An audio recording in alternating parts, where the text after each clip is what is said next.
This video is brought to you by Nebula Classes. Hi everybody, welcome to Amy Nolte Music. Have you ever asked yourself what the blues actually is? Do you think that you can listen to some music and say to yourself, oh yeah, that's the blues, or I recognize the blues when I hear it? I wonder if that's true. I recently went to New York City to shoot a Nebula class, and after my class was over, honestly, I shot it so fast that they said, could you do something else?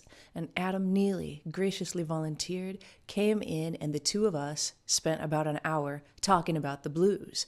And what we did was so interesting to me that I decided I need to make a video about it, because I think that sometimes you might hear a blues and you might not know that it's actually a blues. And sometimes you might hear a song that just sounds bluesy and you might think that it's a blues, but it's not a blues. I wanted to help you learn the difference today. In order for a blues to be the blues, it has to follow, at least to some extent, a pattern. The pattern is that you establish your key or your tonic. It can be major or it can be minor. And that tonic pretty much gets stated for the first 4 bars. It could be the first 8 bars, but the first section or A section of the blues. I hate to see the evening sun go down. That's an A. Here comes the second A. Now in the second part, typically you're going to go to the 4 chord, and that's a lot about what makes it a blues. You go from that first A section into the second A section, and the second A section starts with the subdominant. The 4 chord is usually stated for 2 bars, and then you go back to the tonic for 2 bars before heading on to the B section. I hate to see the evening sun go down.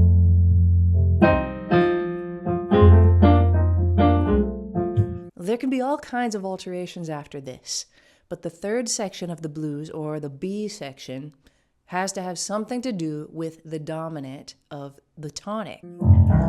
'Cause my baby, he left this town. Right? Something different on the last section. Yeah. So you have to go to the 5 chord in some way. Now, the blues has been stretched, manipulated, twisted around, morphed, and just messed with over the years in so many different ways that I wanted to show you some of them today. And in fact, I wanted to see if I could trick you. So I'm going to play you some songs that are blues and some songs that just sound bluesy. I'll throw in a few of those to try to, kick your butt a little bit. And the other thing that I've done is the blueses that I'm going to play for you today, in order to avoid copyright problems on YouTube, I've searched around on YouTube and found other people playing these blueses that maybe you're not familiar with, or maybe you are. Maybe you'll discover them today. So much thanks to those artists. And I'll show you their names in the text in the corner each time so you can know who they are and what their channel name is. But there's a lot of really cool recordings out there of these blueses or not blueses. I'll tell you the names of them after you hear them. Let's hop right in.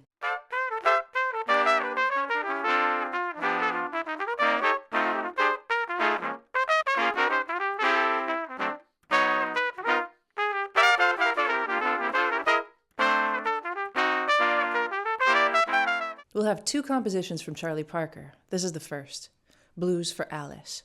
And just because blues is in the name doesn't necessarily mean it's a blues, but in this case, it does. Let's look at the chord changes to this song. Now, Blues for Alice is a very popular bebop head to play. You go to any jam session, chances are you're going to hear the horn players say, let's play Blues for Alice. It's a great tune. It's a great melody, and it's a great tune to solo over. Let's look at the chord changes and what actually makes it a blues. As you can see, it starts on that tonic chord, but instead of being F7, which is common for the blues, the dominant tonic, it's actually an F major 7. Now let's just skip the next 3 bars for a second.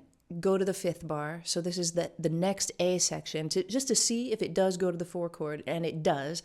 And it's the dominant 4 chord. It's a B flat 7. So we can see we kind of have 4 bars of the tonic, and now we're moving along to the subdominant for the next 4 bars. But as you can see, there's a lot of stuff going on in between there. What I like about Blues for Alice is that if you want to see how we arrived at the 4 chord, all you have to do is go around the circle of fourths and move backwards through those chord changes that you can see. So we've got B flat 7, right? The dominant of B flat 7 is F7. The 5 of F is C. The 5 of C is G. The 5 of G is D. The 5 of D is A. And the 5 of A is E. Can you see that? So we're moving around in a series of 2-5-1s that just goes, here's the 5 of this, here's the 5 of this, here's the 5 of this, here's the 5 of this, until we get to that 4 chord. So cool sounding. So a really cool little twist on the blues. The next one.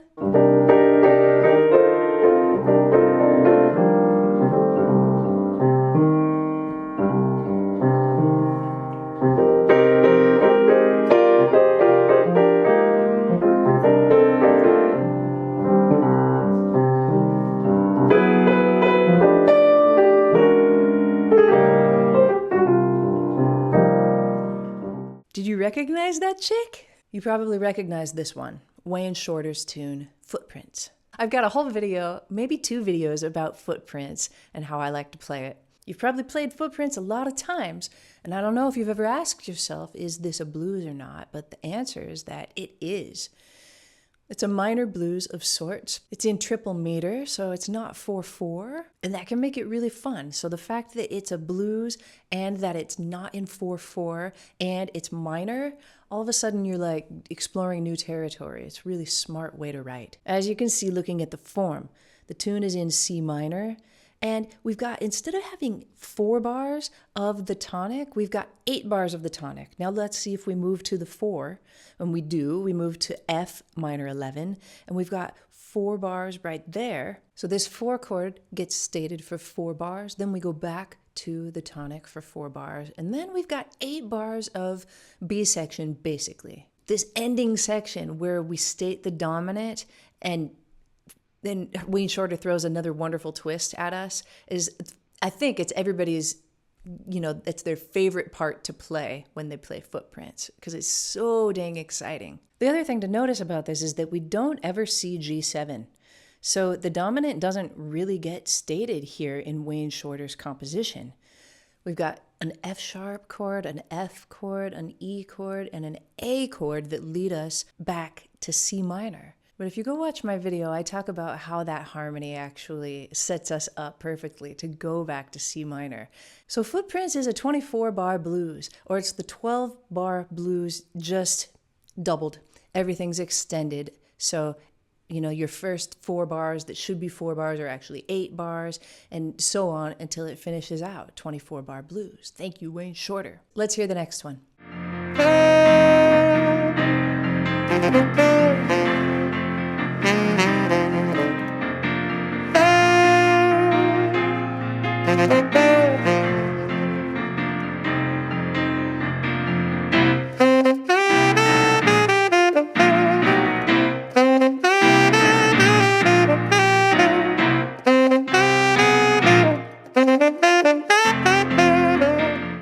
Watermelon Man by Herbie Hancock. I'm sure most of you have played this tune a bajillion times, and chances are you never knew that it was a blues, a 16-bar blues. The first 8 bars of this blues, they're just straight blues. It holds right up. But when we get to that B section, Herbie Hancock gives us the sauce. We do go to the dominant chord, then we just lower it a whole step, bring it right back, lower it a whole step. One more time, we bring it back to that 5, then to the 4, or the dominant 4, and then we're back to the tonic. It's like a section to really branch out when you're soloing. It's super fun. Let's listen to the next one.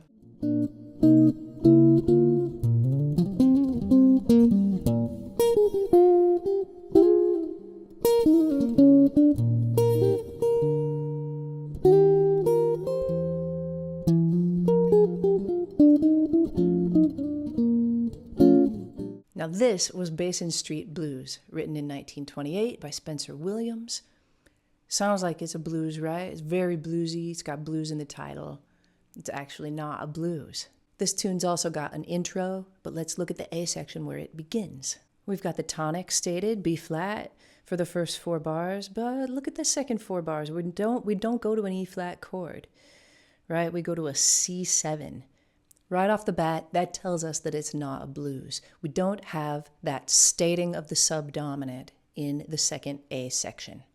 Not a blues. Cool tune though. Let's listen to the next one.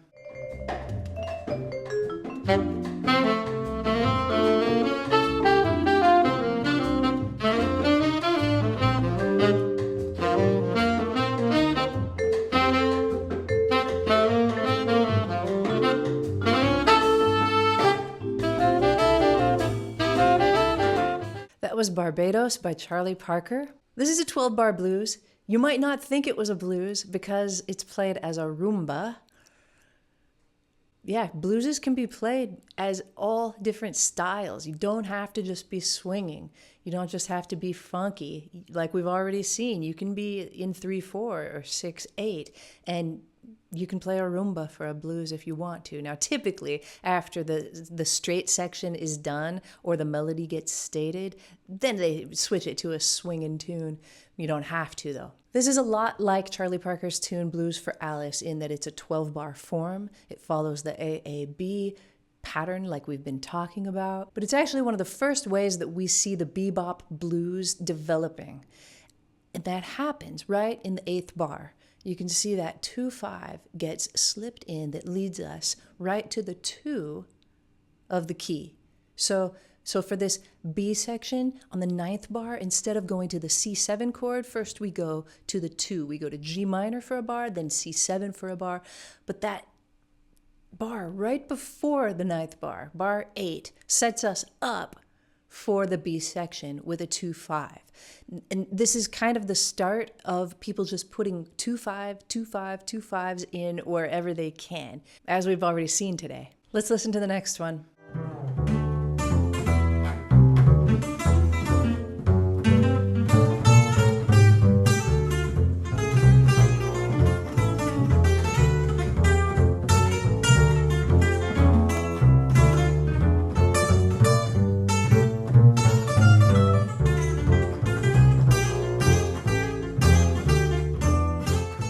That was A Simple Matter of Conviction from the album of the same name by Bill Evans.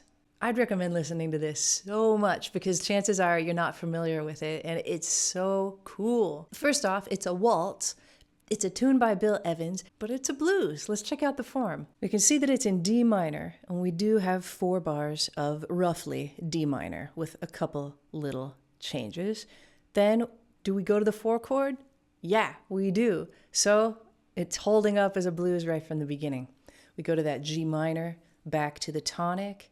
Now we've got a strange little F7. We've got B flat, we've got a B flat dominant chord to an A augmented, back to the tonic. It's really cool. So we sidestep the A7, which is our dominant, with a, right above it, B flat 7. We've already seen that chord in this tune. Then we get back to the tonic. Really cool composition. And it's a blues. Let's check out the next one.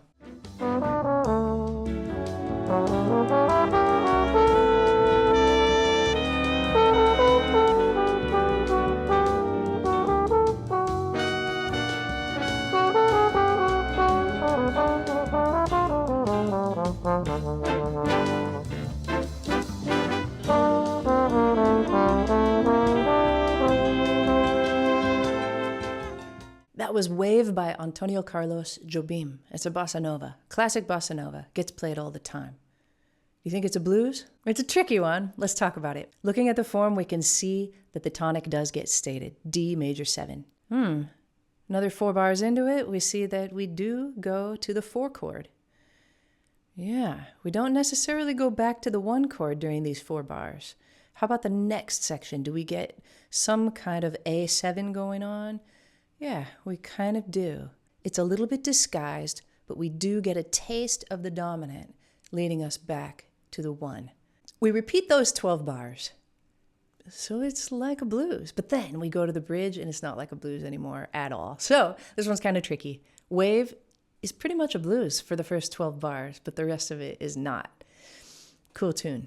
Here comes the next one.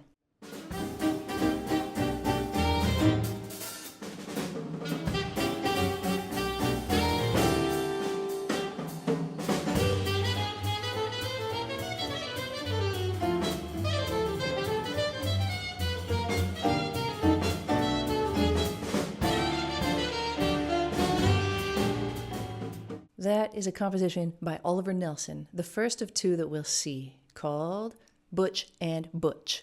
There's a couple that I know that probably wouldn't mind going by those nicknames. This song's got an intro. Intro lasts 8 bars. Then, is it a blues? Is it not a blues? Let's check it out. First we start on a G major 7 chord. So that's a lot like Blues for Alice that we already talked about. It starts on a major 7 chord, doesn't sound very bluesy at all. We raise it, come around to an A minor, we raise it again, come around to a B minor. Now we've got a 2-5 in bar 4, leading us to the 4 chord, C major 7. It's the first time we've seen that. The 4 chord is now a major 7 chord. Raise it, do a 2-5, lower it, do a 2-5, lower it again, do a 2-5. B minor to E7 leads us to a D sus, or kind of a D7 sus. It's extremely interesting, and the melody gives license for all of those chords. If you go back and listen again to how cool that melody is, you'll kind of understand the harmony, I think. So yeah, the last 4 bars, that's our dominant sound. Then we move right back to the tonic and set it up to go again by way of little tritone substitutions. The B flat 7 chord and A flat 7 chord taking the place of 6 and 5, which would be E7 and D7. It's a 12-bar blues with an intro. Just kind of a crazy 12-bar blues, and I love it. Next tune. Try to think that love is not around, yet still it's uncomfortably near.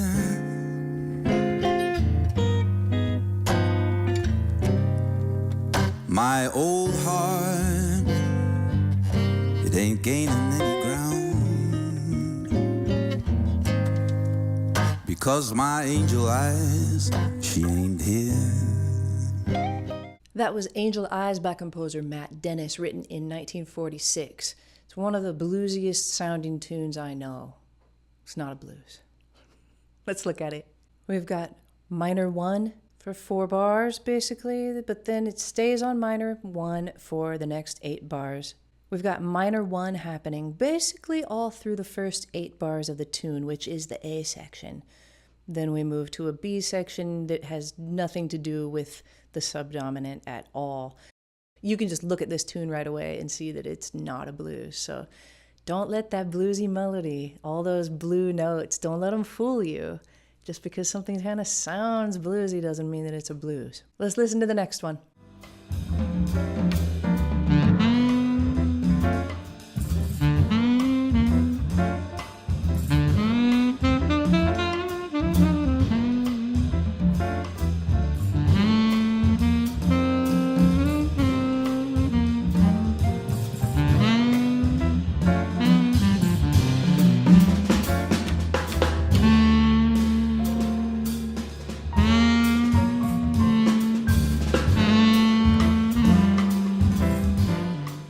That was All Blues by Miles Davis from the Kind of Blue album. It does have blues in the title, but is it a blues? Yeah, it's totally a blues. It's another blues in triple meter. Some people think of it in 3/4, I suppose. I usually think of it in 6/8. The chart from the iReal app has it in 3/4, so we'll talk about it in 3/4. We're in G7. That's our tonic. We've stated it now for 8 bars. Then we're going to move to the subdominant. Even though we play it over a pedal, over that G, sounds hip. That lasts for 4 bars. We come back to the tonic for another 4 bars. Then we absolutely do go to the 5 chord, even though we've got a cool little side step variation happening. And then we're back to the tonic for 4 bars. It's another stretched out kind of blues, 24-bar blues. Way to go, Miles Davis. Let's check out the next one. Fish in the sea, you know how I feel. River running free, you know how I feel. Blossom on the tree, you know how I feel. It's a new dawn, it's a new day, it's a new life for me. This is the tune Feeling Good, made very popular by Nina Simone. It was written by Leslie Bricusse and Anthony Newley. It's also a very bluesy sounding melody. that is not a blues. Sorry. Here comes our last tune.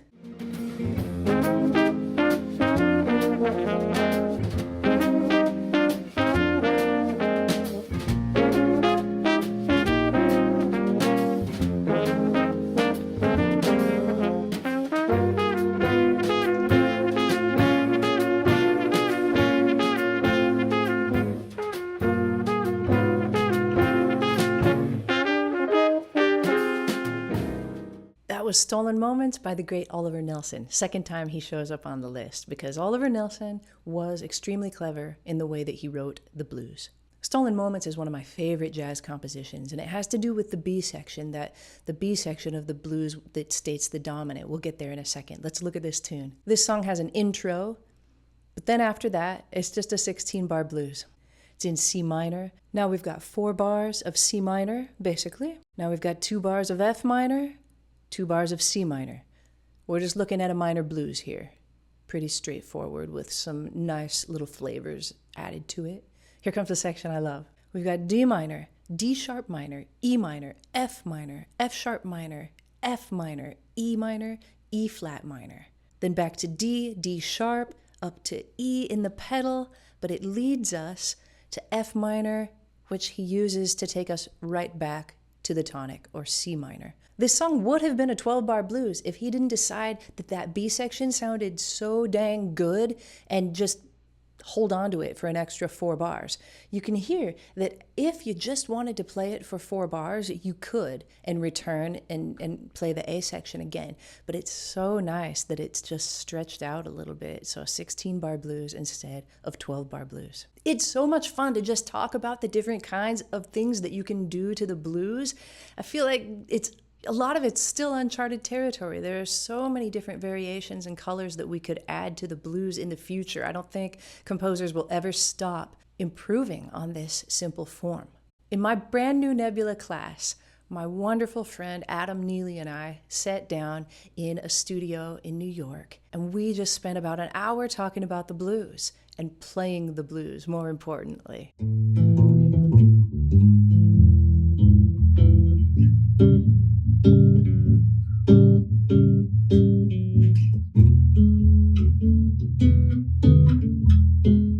We wanted to talk about different kinds of blueses that we knew. We wanted to try playing the blues in every style that we could think of. So you'll see Adam and I play, a blues in 7/8. You'll see us play a blues over a samba, a waltzy blues. We just try everything that we can think of with the blues, and we just have a conversation as we go along doing it. It was so fun to make this class with Adam, and we actually get into the origins of the blues a little bit more as well, talk about more about what I've talked about today, what makes a blues, and how to improve upon it, or just change it in different ways. And this is my second Nebula class. The other one that I went and filmed is all about how to create meaningful motifs for your solo without relying on scales or arpeggios or patterns or anything boring like that. How to just come up with beautiful ideas right from your heart.